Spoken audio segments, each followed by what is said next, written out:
8월 11일 목요일 새벽예배 본문의 말씀은 전도서 7장 15절로 마지막 절 29절까지 말씀이 되겠습니다. 전도서 7장 15절로 마지막 절 29절까지 말씀을 통해서 목요일에 주시는 하나님의 은혜를 함께 말씀을 통해 나누도록 하겠습니다. 자, 오늘 그 7장 후반부에 해당하는 오늘 본문에서는 인간의 그 자기 의와 지혜보다, 그러니까 자신의 의와 자신의 인간이 갖고 있는 지혜, 이성이라고도 말하는 그 지혜보다 하나님을 경외하는 것이 앞서야 된다라는 이야기를 전도자가 하고 있습니다. 그러니까 자신이 갖고 있는 지혜, 지식, 그리고 자기 의, 이거보다 앞서야 할 것이, 내 앞에 내세워야 할 것은 하나님을 향한 경외합니다. 이것을 이제 그 15절부터 22절까지 말씀을 그 주제로 하고 있고요. 23절부터 마지막 29절까지 해서는 인간의 이성, 지혜라고도 할 수 있고 지식이라도 할 수 있고, 인간의 이성보다도 앞세워야 할 하나님이 주시는 깨달음, 그러니까 내가 갖고 있는 지식, 내가 갖고 있는 지혜보다도 하나님이 주시는 깨달음, 하나님이 주시는 감동, 하나님이 주시는 인사이트가 더 앞서야 된다 라는 거를 이제 23절부터 29절까지 해서는 그런 주제로 말씀을 합니다. 자, 한 절씩 보시면서 함께 은혜를 나누도록 하겠습니다. 15절입니다. 내 허무한 날을 사는 동안 라고 이야기합니다. 인생의 날이 사실은 하나님 없이는 허무합니다. 근데 그걸 세상 사람들이 몰라요. 간혹 허무한 걸 느끼는데 왜 그런지도 몰라. 이런 공허함은 어디서 오는 거지? 이런 허무함은 어디서 오는 거지? 이거를 원인을 못 찾아요. 말씀이 없이 사는 삶, 하나님 없이 사는 삶이 그렇다는 거를 대부분의 사람들이 몰라요. 그거를 깨우쳐줘야 되는 거죠, 우리 믿는 사람들은. 내 허무한 날을 사는 동안 내가 그 모든 일을 살펴보았더니 자기의 의로움에도 불구하고 멸망하는 의인이 있고 자기의 악행에도 불구하고 장수하는 악인이 있다. 그렇죠. 이런 경우가 있어요. 결국 뭘 얘기하는 거냐 하면 모순이에요, 현실이. 현실은 모순된 현실. 그리고 인생의 불확실성. 악하게 사는데 이건 웬걸 장수를 하네. 의롭게 사는데 이건 웬걸 일찍 요절을 하네. 모순된 현실이야. 그리고 인생의 불확실성을 이 솔로몬이 봤다는 거예요, 인생 가운데. 오늘날도 많이 그렇죠. 왜 그렇게 악한 사람은 오래 사는지 모르겠어요. 그래요? 그리고 왜 그렇게 또 착한 사람은 일찍 가는지 몰라요. 하나님의 영역이고 하나님의 주권이긴 하나 인생의 불확실성, 그리고 인생의 모순됨을 이야기를 합니다. 그러면서 16절, 지나치게 의인이 되지도 말며 지나치게 지혜자도 되지 말라. 어찌하여 스스로 패망하게 하겠느냐. 요거 좀 해석이 조금 좀 생각해 봐야 되는, 묵상을 해야 되는, 사고를 해야 되는 내용인데요. 무슨 말이냐 하면 지나치게 의인이 되거나 지나치게 지혜롭게 된다는 말은 자기 자신의 죄인됨을 인정하지 않고 스스로 모든 것을 안다고 말하는, 스스로 내가 지혜가 있다, 스스로 모든 것을 안다고 말하는 교만한 삶의 태도를 의미하는 거예요. 지나치게 지혜롭다는 거, 지나치게 의인이 된다는 거. 그러니까 그러지 말라는 거죠. 그러면 어떻게? 한마디로 교만하면 패망한다는 거예요. 하나님 앞에서 늘 겸손해야 된다는 걸 이렇게 표현을 해주고 있습니다. 17절 봅니다. 지나치게 악인이 되지도 말며 지나치게 우매한 자가 되지도 말라. 어찌하여 기한전에 죽으려고 하느냐. 그러니까 의도적으로 적극적으로 악을 추구하는 것, 이건 안 된다는 거죠. 실수, 연약함에서 오는 어떤 실수, 이런 거는 하나님이 정상 참작이 되나 의도적으로 악하게 하는 거는 하나님이 정상 참작을 해주시지도 않습니다. 어찌하여 기한전에, 하나님이 주시는 그 연수 전에 악을 행해서 죽으려고 하느냐 라고 반문합니다. 18절 봅니다. 너는 이것도 잡으며 저것에게서 내 손을 놓지 아니하는 것이 좋으니 하나님을 경외하는 자는 이 모든 일에서 벗어날 것이다. 인생의 허무함, 그리고 인생의 불확실성, 인생의 모순된 현실 가운데 벗어날 수 있는 유일한 길은 하나님을 경외하는 자가 그런 이 땅에서의 현 세상에서 벌어지는 그러한 모순과 불확실성과 이런 것들로부터 벗어날 수 있다는 거예요. 유일한 길이 보다 자기 지성, 지혜, 이성을 의지하지 않고 하나님을 경외하는 것. 근데 하나님을 경외하는 건 뭐라고 그랬어요? 순종하는 것. 하나님을 경외하는 사람은 하나님의 말씀에 순종합니다. 그런 사람이 인생의 허무함에서, 인생의 모순될 현실에서, 불확실성에서 벗어날 수 있다라고 말씀합니다. 19절 봅니다. 지혜가 지혜자를 성읍 가운데 있는 10명의 권력자들보다 더 능력이 있게 한다. 10명의 권력자들이라는 것은 이 세상의 그 어떤 힘이 있고 권력이 있는 사람들보다도 지혜가 지혜자를, 이 말은 하나님이 하나님을 믿는 사람을, 또는 하나님께서 하나님을 경외하는 사람을 어떻게 한다는 거예요? 완벽하게 보호하시고 보장해 주신다라는 것을 이렇게 은유적으로 표현을 했습니다. 사랑하는 성도 여러분, 인생에서 가장 안전한 피난처는 하나님에게 가까이 가는 거예요. 하나님 말씀대로 사는 거예요. 하나님의 그늘 아래, 하나님의 손 아래 거하는 것이다. 하나님의 능력 아래 들어가는 것이다. 그것이 가장 이 인생 가운데 안전한 피난처가 됩니다. 20절 봅니다. 선을 행하고 전혀 죄를 범하지 아니하는 의인은 세상에 없기 때문이다. 여기서 선을 행하고 할 때 선은요, 계속적인 선을 말해요. 일회성이 아니라 계속적으로 선을 행하는 사람은 이 세상에 없다는 거예요. 죄를 범하지 않은 사람은 이 세상에 없다는 거예요. 그러니까 하나님 앞에 늘 겸손하라는 거죠. 하나님께서 하나님을 경외하는 사람을, 지혜가 지혜자를 보호하시고 피난처가 되어주시고 보장하신다. 21절 또한 사람들이 하는 모든 말에 내 마음을 두지 말라. 우리 믿는 사람들은 사람의 말보다 하나님의 말씀을 더 중요시해야 되고 우선시해야 되고 더 두려워해야 되고 더 마음을 둬야 됩니다. 사람의 말보다 하나님의 말씀에 더 마음을 둬야 된다.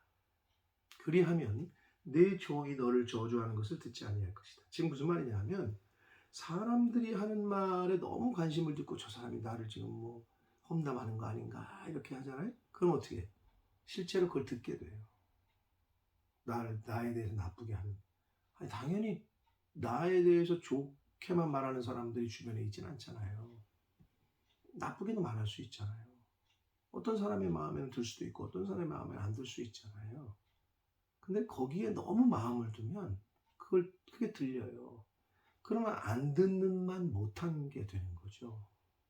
사람의 말보다 하나님의 말씀에 더 관심을 가지라는 거예요. 이 땅의 것보다 영적인 것에, 땅의 것보다 하늘의 것에 더 관심을 가지라는 거예요. 그것이 더 유익하다는 겁니다. 22절 너도 가끔 사람을 저주하였다는 것을 네 마음도 알고 있느니라. 우리가 우리 마음의 생각으로 또는 말로 다른 사람을 정죄하고 판단하고 저주하는 거. 너도 알고 있지 않냐? 우리도 그런 똑같은 연약한 인간이라는 거예요. 우리 믿는 사람들은 그러나 거기로부터 조심해야 되고 자기 자신을 지켜야 되고 입을 단속해야 되고 입술에 파수꾼을 세워야 돼요. 하나님이 원치 않는 거예요. 남을 판단하고 남을 정죄하고 저주하는 거. 하나님이 원치 않으신다. 23절 봅니다. 여기서부터는 이제 인간의 이성보다 앞세워야 할 하나님이 주시는 깨달음, 감동, 감화, 성령의 인사이트라고 할 수 있는데, 내가 이 모든 것을 지혜로 시험하며 스스로 이르기를 내가 지혜자가 되리라 하였으나 지혜가 나를 멀리했다. 즉 앞에 지혜와 뒤에 지혜, 두 번의 지혜라는 단어가 나오는데요. 그러니까 내가 이 모든 것을 지혜로 시험했다. 이거는 솔로몬의 지혜, 즉 자신의 인간의 지성을 의미하고, 스스로 이르기를 내가 지혜로운 자가 되리라 했지만 지혜가 나를 멀리했다 할 때에 이 뒤에 나오는 지혜는 하나님을 의인화한 걸 말합니다. 하나님을 의인화한 지혜. 하나님을 뜻하는 거예요. 하나님께서 나를 멀리했다. 즉 나가 의롭다, 내가 지혜롭다, 나 스스로 지혜롭다고 여기는 자는 하나님이 멀리하신다. 즉 교만한 자는 하나님이 멀리하셔요. 겸손한 자는 하나님이 가까이 하세요. 그 말씀을 하고 있습니다.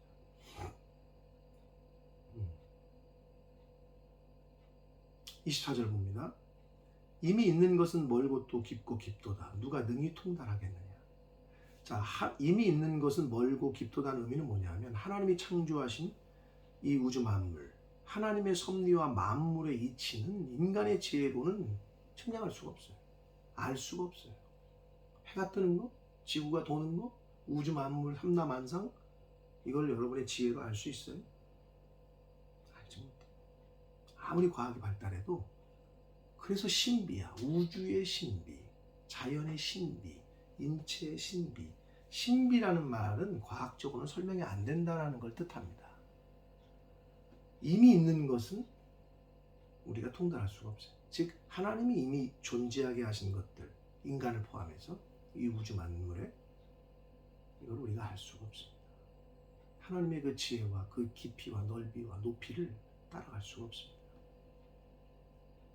25절 봅니다. 내가 돌이켜 전심으로 지혜와 명철을 살피고 연구하여 악한 것이 얼마나 어리석은 것이요 어리석은 것이 얼마나 미친 것인 줄을 알고자 하였더니, 즉 사람이 이성적으로 판별할 수 있고 분별할 수 있는 모든 것을 깨달아 알고자 애썼다는 거예요, 이 솔로몬이. 그런데 26절, 마음은 올무와 금을 같고 손은 포승 같은 여인은 사망보다 더 쓰다는 사실을 내가 알았다. 굉장히 은유법을 쓰고 있는데, 마음이 올무와 금을 같고 손은 포승 같은 여인은 누굴 말하냐 하면, 첫 번째는 창녀, 다른 의미로는 여기서 본문에서는 이성 또는 인본주의를 말해요. 이성을 절대시하는 인본주의자들은 하나님께서 밀어내셔요. 하나님을 가까이 할 수가 없어요. 하나님 곁으로 올 수가 없어요. 왜? 하나님은 신본주의, 하나님을 경외하는 자를 가까이 하시지, 이성을 중시하고 인간을 하나님보다 인본주의, 인간이 우선이다 라고 생각하는 사람은 하나님이 가까이 할 수가 없어요. 그 얘기를 하는 겁니다. 그러므로 하나님을 기쁘게 하는 자는 그 여인을 피하려니와. 여기서 이 말씀이 중요한데, 하나님을 기쁘게 하는 자는 그 여인을 피하려는, 인본주의, 이성 이런 것들로부터 피하는데, 피하려니와 이것이 원문을 보면 그 신적 수동태예요. 지금 무슨 말이냐? 하나님께서 피하게 하신다는 거예요. 내가 능동적으로 내가 피할 수 있다는 게 아니라 하나님에 의해서 그런 것들로부터 피하게 된다는 거예요. 하나님께서 한마디로 피신시켜 주신다는 거예요. 신적 수동태라는 건. 이 문법적으로 그렇게 쓰였습니다. 그리고 피한다는 건 구출하다, 원문을 직역하는 단어는 비슷한 의미인데, 그런 데서부터 하나님이 이렇게 구출해 내신다는 거예요. 구원해 내신다는 거예요. 하나님의 손에, 하나님에 의해서. 그런데 죄인은 그 여인에게 붙잡히리로다 이렇게 되어 있어요. 죄인은. 근데 이거는 능동태야. 그러니까 자기 의지적으로 자기가 그렇게 그 여인에게, 신본주의에 자기가 그런 생각을 갖는다는 거죠. 누가? 죄인이. 그런데 하나님을 기쁘시게 하는 자는 하나님에 의해서 구출을 받아요. 그러나 죄인은 자기가 능동적으로 인본주의, 이성을 더 중시하는 삶을 산다는 거예요. 그게 차이가 있다는 거예요. 신본주의로 사는 사람은 하나님이 구출하시고 하나님이 피신시켜 주지만, 인본주의로 사는 사람은 하나님께서 내버려 두신다는 거예요. 우리가 하나님 중심으로 신본주의로 하나님을 경외하는 삶을 더 우선하는 삶을 살 거냐, 인간의 이성과 인본주의, 사람이 중심인 삶을 살 거냐, 이거는 저와 여러분이 선택해야 됩니다. 27절 봅니다. 전도자가 이르되 보라 내가 낱낱이 살펴 그 이치를 연구하여 이것을 깨달았다. 솔로몬이 이거를 인생의 모든 것을 연구하고 해봤더니 이제 깨달았다는 거예요. 뭐를? 28절 내 마음이 계속 찾아보았으나 아직도 찾지 못한 것이 이것이라. 1000사람 가운데서 한 사람을 내가 찾았으나 이 모든 사람들 중에서 여자는 한 사람도 찾지 못했다.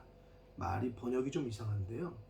남녀 구별 없이 사람이 다 범죄하여 참 이치를 찾기에는 어렵다는 것을 얘기하는 거예요. 남녀의 구별이라든지 우열은 없어요. 없다는 거예요. 남자건 여자건 찾지 못한다는 거예요. 죄악, 범죄하는 것 때문에 하나님의 섭리와 하나님의 그 이치를 다 알 수가 없다는 거예요. 눈이 가려워져서. 근데 영안이 띄이면 하나님이 그 눈을 밝게 하시면, 하나님이 사울에게 덮여져 있던 비늘 같은 것을 아나니아의 안수를 통해서 벗겨지게 하시니 이 사울이 바울이 됐잖아요. 새로운 세상을 보잖아요. 예전에 바라보던 관점이 아니라 새로운 관점으로 살게 되잖아요. 바로 그런 거예요. 인간의 이성으로는, 인본주의로 살면은 알 수가 없어요. 하나님의 섭리와 하나님의 이치를. 29절 마지막 절 봅니다. 내가 깨달은 것은 오직 이것이라. 곧 하나님은 사람을 정직하게 지으셨어요. 창세기 1장 27절에 보면 하나님이 하나님의 모양과 형상대로 만들었어요. 하나님은 정직하고 하나님은 순수하시고 공의로우시고 정의로우시고 거짓이 없으셔요. 하나님은 인간을 처음에는 그렇게 만드셨어요. 그러나 사람이 많은 꾀들을 냈다. 즉 사람이 범죄한 거예요. 사람이 간사하게 된 거예요. 범죄함으로.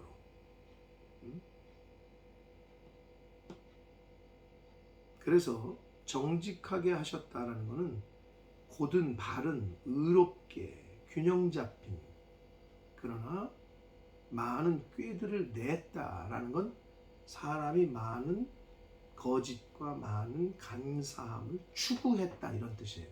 꾀를 냈다라는 건 그걸 추구했다는 거예요. 자기가 의지적으로. 이제 그렇게 이 전도자인 솔로몬이 말씀을 하고 있습니다. 자, 결론적으로 오늘 7장 후반부에서는 인간의 이성보다 하나님을 경외하는 것, 자기의 의와 자기의 지혜보다 앞세워야 될 건 하나님을 경외하는 거다.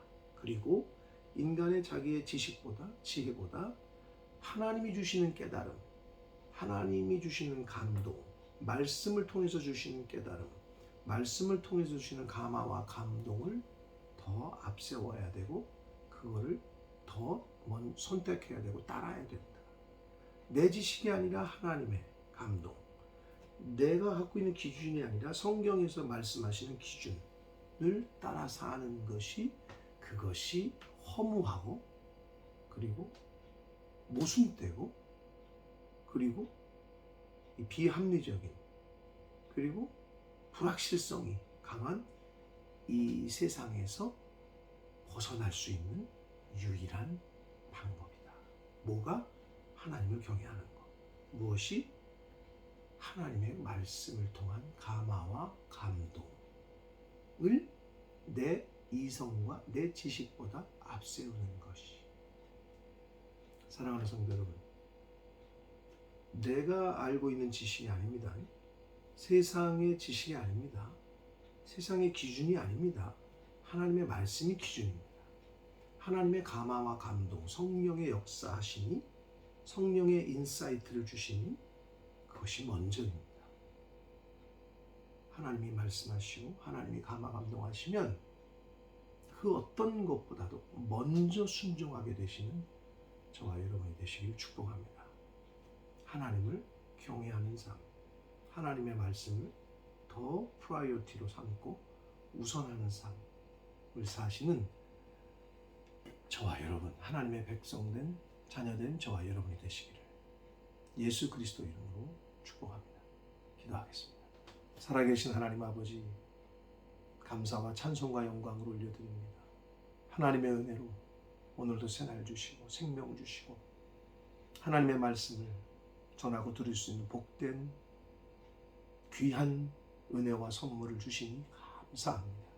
아버지 하나님, 오늘 주신 생명, 오늘 주신 시간, 오늘 주신 건강을 통하여 더욱더 하나님을 경외하며 더욱더 하나님의 말씀을 듣고 읽고 행하고 묵상하는데 지키는 데 힘쓰게 하셔서 하나님이 말씀하시는 것이 더 우선되는 오늘 하루, 하나님의 감화와 감동이 내 생각과 내 지혜보다 앞서는 하루, 하나님을 경외하는 것이 가장 우선이고 먼저인 오늘 하루의 삶을 사는 저희들 모두가 되어지도록, 나아가 남은 인생을 그렇게 살도록 주님 은혜 내려 주옵소서.